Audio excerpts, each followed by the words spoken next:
Let's talk about Singaporeans' favorite topic, salary again. And this time around, we're talking about degree holders because the headline has been degree holders are making more than $9,000 per month in Singapore. Of course, this news with a little bit of clickbait will make some people happy, but some people not so happy. But don't worry, because today I'm breaking down the $9,000 per month income and you can see what is technically correct, but some of it is emotionally misleading and maybe even financial meaningless once you work out the maths. Hi, if you're new here, my name is Chris, an ex-chartered accountant, and I run a Telegram group with over 22,000 members. So if you'd like to join the Honey Money SG Telegram, please come over and click this link and join the online discussion for free. Now let's talk about the source of truth, because this number does not come from anywhere plucked out from thin air. It actually came from the Ministry of Manpower Labour Force Survey. And the exact number is $9,038 per month for full-time salary of degree holders. Now, this is quite different from the $5,775 per month median salary that we discussed in the previous video,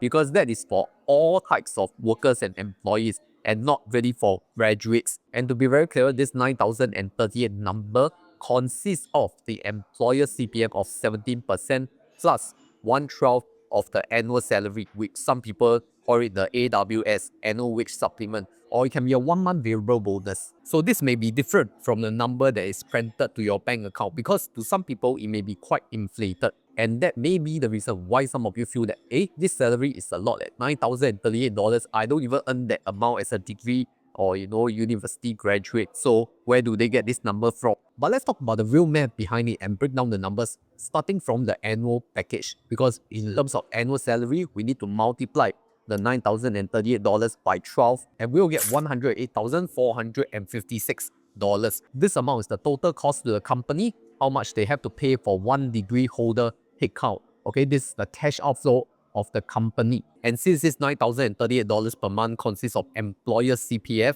which is the 17%, we have to then calculate and remove it. But remember that the CPF annual salary ceiling is $103,000. So even at $108,000, the excess amounts above 102K will not attract any more CPF contribution. So we just take 70% multiplied by $102,000, which gives it $17,340. This is the employer CPF. So we deduct this number from the $108,000 and we will then get the annual gross salary, which is the base pay plus the bonus, and that is $91,116. Now, to some of you, even this $91,116 may seem a little bit inflated too, because it also consists of the 1-month bonus. Therefore, this $91,000 is actually a 13-month pay package. So $91,116 divided by 13, we will then get the gross monthly pay. And that works out to be $7,009 gross monthly income. Okay, so to be clear, this $7,009, we round down to $7,000. This should be the monthly pay that you are comparing to.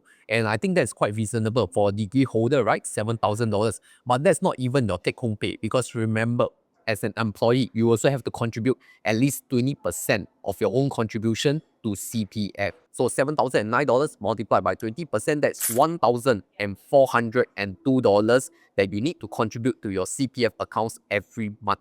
So if you take the $7,009 minus that CPF 20% contribution, you will be left with $5,607. This $5,607 is essentially the number that's going to hit your bank account, that is credited to your bank account every month as cash.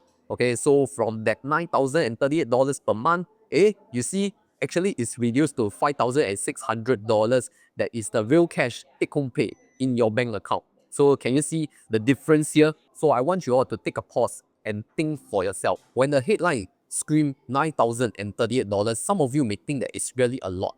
But when I break down all this math in a very simplistic and technical manner, then you realize, it's not as much as you think, right? The gross monthly income is only around $7,000, which is reasonable for a degree holder.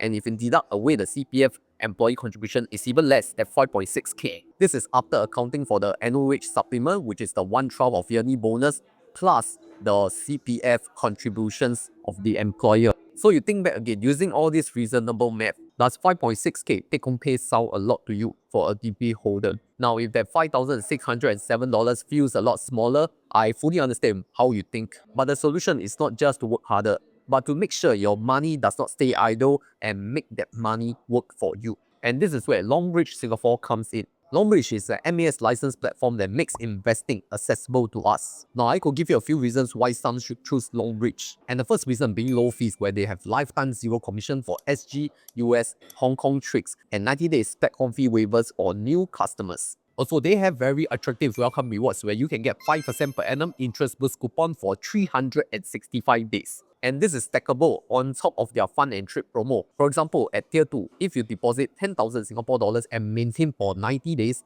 and you complete 5 buy tricks, you can get a stock basket worth 300 Singapore dollars. That's an annualized 12% return, which is a real good deal. So for a beginner, don't overpay for trading commissions. Start making money when you fulfill the requirements before you even start investing. So use my exclusive link or scan the QR code here to get started with Longbridge Singapore today. Now back to the report, I also want to talk about the fresh graduates median salary, because I understand that not all of you are mid-career professionals. Some of you just started out of university, then you'll see this 9,038 number, you'll feel very intimidated. But I'm here to tell you, don't be afraid. Because if we look at the report from age 25 to age 29, the median fresh grad salary is only $6,338 per month. And after removing that 1 month bonus and employer 17% contribution, the gross pay is only 5,000 Singapore dollars per month. So is $5,000 reasonable for a fresh graduate in Singapore for 2025? Some of you may say it's too low, some of you may see that it's too high. But please don't compare to your time, because I understand that for many of us, we already graduate from our universities like over 10 years already. So please don't compare to your time, just like how some people compare their NS pay. Okay, you need to factor in inflation, time value of money, and of course the job in demand. Okay, the skills and the economy have changed over the years. Now, a good exercise that you can do is that you take your first drop, fresh graduate pay, and then you use an annual salary increment of 3 to 4% per year. Then you multiply it by the number of years of increment. Okay, and then you see whether you can benchmark to the 2025 fresh graduate salary pay. But I really think that this report is a good benchmark for employers to see how much they should pay for a fresh graduate, right? It's just a benchmark. It's not like a law or regulation that you should pay them this much. So I believe that most of my viewers and you watching this are around my age range of 35. So you're either from 30s to 40s. And maybe you're comparing to people who are 10 years older than you based on this $9,038 number. Now, people in their 40s are in a more stable financial position. They are in more senior roles. They manage a team of people. And this is why they are expected to be paid higher, to be compensated more fairly. And these people have already rise through the ranks of promotion with more years of experience, and they definitely deserve to pay more. So if you're looking at this salary report and feel them lousy about yourself, I'm here to tell you, don't worry. It's just that your benchmark is compared to a different time period of other more professional people with more years of experience. You just need to look at your age range and compare to the age group that mostly fits you. But the best thing is don't compare, because everyone runs a different race. And I know that for many youths around the late 20s to early 30s or even late 30s, you are preparing for major life milestones. Like you're preparing to get engaged, to get married, all this needs money to plan for the wedding.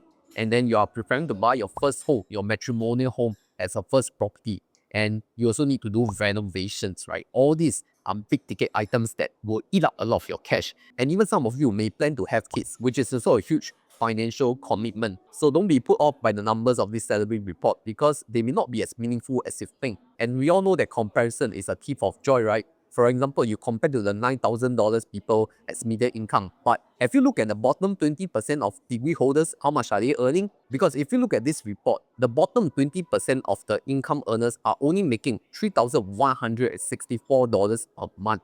And this is after factoring all the bonus and the employer's contribution of CPF, $3,164. And if you really want to compare this $3,164 to the $9,038, that is almost a 3x multiple difference. So the $9,000 per month income for degree holders is only just a headline for many Singaporeans to capture their eyeballs. It is only half of the story. If you really look at the other half, how many of them are really doing better? And the truth is that many Singaporeans earn way lower than you think the article is trying to make you believe. But I'm here to remind you that active income is just one way of building your wealth to get some cash flow. If you really want to build long-term wealth, you really need to start investing either for passive income or capital growth. And that's where you need to use a low-cost trading broker like Longbridge. So once your passive income or your capital gains is enough to sustain your basic necessity lifestyle, that's where you can build bigger wealth, because you can now take your entire paycheck to go to investing for even a bigger capital and assets under management. And that's how we build long-term wealth for retirement planning. So if you want me to summarize the report, I would say that $9,038 is true. It is not fake. It's just that people see the higher range of the numbers. Like they factor in the bonus, they factor in the employer CPF 17%. But if you strip out all these like additional pay, the real gross monthly pay is only $7,000. And then the real take-home pay is only around $5,600, which is fairly reasonable in today's economy and for 2025. And remember that this $9,000 per month number is not for every age group, right? It's for the more mature age group with many years of experience. So if you're a fresh grad, you definitely cannot hit this range unless you're a high flyer or in a well-paid industry. Also remember that headlines of newspapers and media outlets, they don't show you the constraints and limitations of people who are going through a tough time. And many of us in the late 20s or early 30s are still trying to fulfill our big ticket items and life milestones like getting married, getting a house, getting renovations, and even having our first kid. So don't be too distracted by the number. I'm here to tell you 9,038, although looks like a very nice number, but it's not as intimidating as it sounds. As long as you focus on building your financial knowledge for literacy and also have some money saving hacks, you can lead a long-term fulfilling period of life when you start your early retirement. So what other statistics do you want me to go through for this labor force survey